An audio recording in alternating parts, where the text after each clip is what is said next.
Welcome to another deep dive. This time we're taking a look at a powerful story from Kathryn Kuhlman's book, Nothing is Impossible with God. A fascinating book for sure. Oh, absolutely. It's the testimony of Gilbert and Arlene Strackbein and, well, let's just say get ready for some twists and turns. It's really a story about how God's power can work in ways we might not expect. It's about how faith can help us through tough times, really tough times. Right away, we meet Gilbert. He's a successful salesman, but he's also incredibly skeptical. Yeah, you can tell right away. He's all about logic, you know. He wants proof, evidence. Faith wasn't an easy thing for him. And then you have Arlene, his wife, who's dealing with all these health problems. I mean, right from the beginning of their marriage. Fainting spells, fatigue. It's interesting how Gilbert viewed sickness almost like it was a weakness. Like something he couldn't control. Exactly, and he was a man who liked to be in control.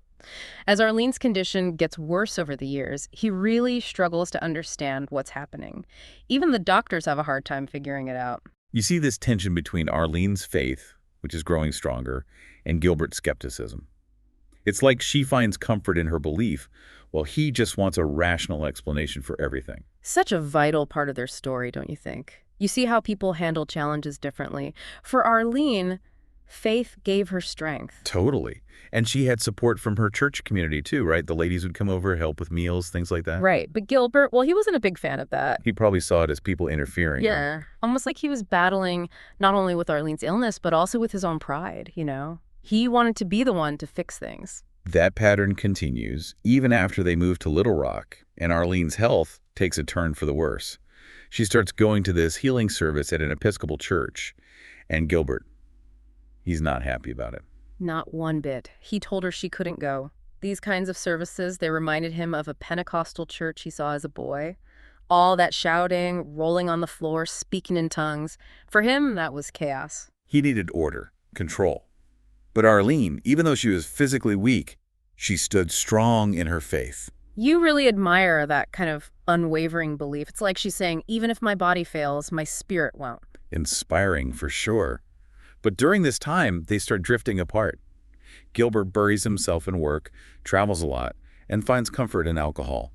He seems lost, almost. Oh, he was definitely carrying a heavy burden. His skepticism was like a shield, protecting him from the pain. Things get really serious when Arlene ends up in the hospital again. They thought it might be a brain tumor, right? Yeah, but because of her allergies, they couldn't do the tests. Talk about terrifying, just waiting, not knowing. Faith gets tested in moments like that. In the end, she's diagnosed with multiple sclerosis. Devastating news for both of them. They tried home care, but it's a struggle, financially and emotionally. Gilbert even admits that, for the first time, he's facing a problem he can't solve on his own. That's such a key moment. He realizes he's not in control. It's then that this guy, Dick Cross, comes into the picture. He's an investment broker, a devout Christian. He came to their home for a business meeting, but ended up talking with Arlene about faith and healing. Pretty powerful stuff. Dick shared his own story, how his son was miraculously healed through prayer. His belief in God's power really shook Gilbert's skepticism. It definitely planted a seed. But what really caught my attention was when Gilbert asked for a sign. Remember that. He was reading the Bible, grappling with everything Dick had said.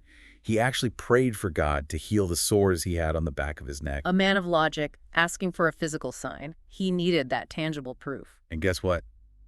The next morning, sores are gone. Like poof. Talk about a wake-up call. It was undeniable, a physical sign that God's power was real. Gilbert couldn't explain it away. That changes everything. He starts seeing God's hand in everything. His heart softens.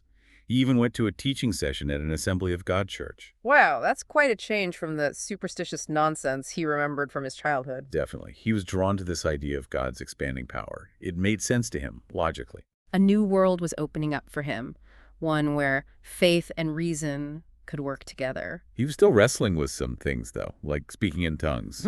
Still a bit too much for him. He saw Arlene being prayed over, speaking in tongues, but kept his distance. A bit of pride holding him back, I think. He was still on his journey. It takes time to unravel years of skepticism, to embrace something so different. It's like he's taking baby steps towards faith. Baby steps, but in the right direction. You really see him changing, slowly but surely. It's not like a life switch, you know? Right. It's more like watching a plant grow. He's shedding all those layers of doubt and opening himself up to this a whole new way of thinking. And then comes this incredible moment, a real encounter with the Holy Spirit. Arlene's back in the hospital, this time with heart block. Scary stuff. Dick Cross was there, right? With his friend Leanne Payne. Yeah, they were praying for her.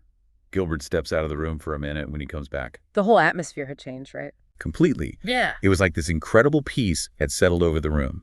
Arlene, Dick, and Leanne were all praying in tongues, and Gilbert, he felt this power surge through him. Like a tingling sensation. Exactly. It was the Holy Spirit, and he couldn't deny it. He even tried to find a medical explanation for it, like maybe it was some weird neurological thing. But nothing, right? Absolutely nothing. He was shaken, but also filled with this joy, peace, things he'd never really felt before. It was a taste of something beyond his understanding, you know, something spiritual. And a few days later, he's reading his Bible, and he asks God for another sign. This time, he asks for a very specific healing. Remember those sores in the back of his neck? Ones he'd had for 2 years. Yeah, those. He asked God to heal them. Wow, he was really testing the waters now. He needed that reassurance, that proof. And guess what? The next morning, they were gone. He knew then that if God could heal those sores, he could heal Arlene too. It's amazing how God uses these physical things, you know, like it's the language that Gilbert understood. From that moment, his faith was unshakable. Even when Arlene got worse, when the doctors were losing hope, Gilbert just held on to this belief that she would be healed. He remembered that feeling in the hospital room, that voice that told him she would be all right. Faith can be so powerful, especially when everything else seems dark. And then they hear about Kathryn Kuhlman holding a healing service in St. Louis. Arlene was determined to go, convinced that being in that atmosphere would be a catalyst for her healing. But, I mean, come on, she was bedridden, hundreds of miles away. Logistically, it seemed impossible. Exactly. But Arlene was sure God would make a way. And Gilbert. Gilbert, the practical one, he starts listing all the reasons why it's a bad idea. But as he's talking, he feels the Holy Spirit come upon him again, this time so powerfully that he can't even speak. Wow. God was making it clear, wasn't he? Absolutely. So they packed up the car and set off on this journey to St. Louis, driven by Arlene's faith and Gilbert's obedience. It's like a pilgrimage, you know, this journey towards healing. They get there, and people are so kind. They fanned Arlene, brought her drinks, helped them get into the service. I mean, they waited for hours in the heat. People were drawn to that atmosphere, that shared belief in healing. The service itself, it was electric. The music, the testimonies, Miss Kuhlman's presence. It was like nothing Gilbert had ever experienced. He was blown away by her authenticity, her love for people, her faith. She had this connection with God. It was palpable. You could feel it. And throughout the service, Miss Kuhlman would call out these specific healings, pointing to people who had just been touched by God. It was like she could see what was happening, like the Holy Spirit was guiding her. Exactly.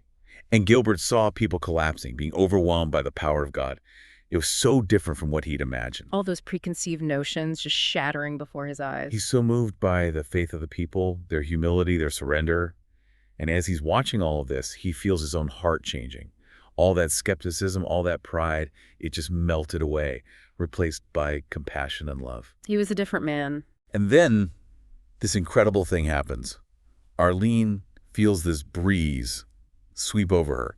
Her tremors disappear, the swelling goes down, her vision clears. She's been healed. Wow, just like that. A woman sitting next to her tells her to go claim her healing, to go to the front. She knew, didn't she? She could sense it.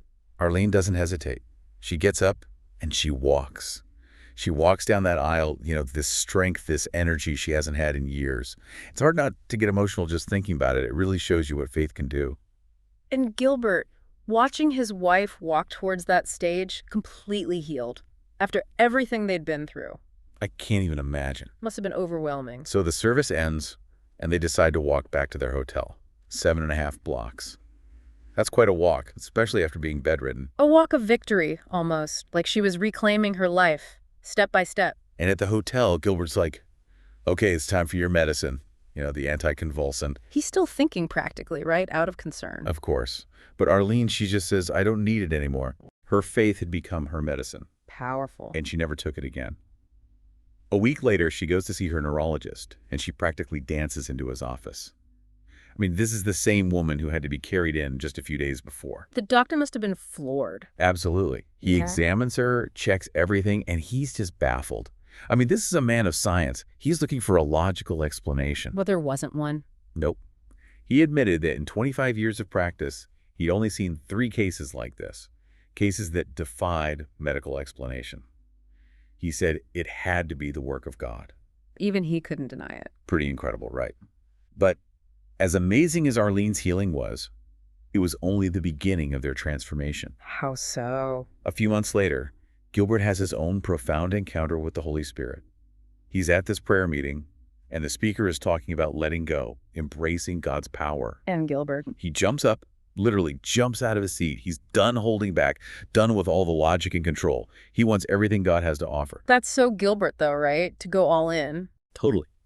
And people gather around him, they pray for him, and he's filled with the Holy Spirit. It's a permanent change. He surrendered. Completely. He even described it as the Holy Spirit coming into him, not just upon him. Like those previous tingling experiences, those were just a taste. This was the real deal. Life-changing. Absolutely. Their home became a place of worship. Their faith was central to everything. Their daughter saw this incredible transformation, and their whole family was united in this love for God. Arlene's dream came true. It did. A Christian family, with Gilbert as the spiritual leader.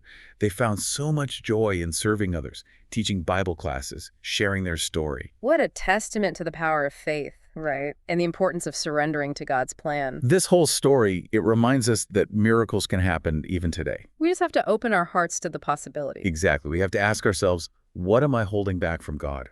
Am I willing to let go and let him work in my life? The Strackbein story gives us hope. It shows us that no matter how dark things might seem, God's healing touch can reach us. So as you go about your day, remember their journey. Let it inspire you to deepen your own faith, to believe that nothing is impossible with God,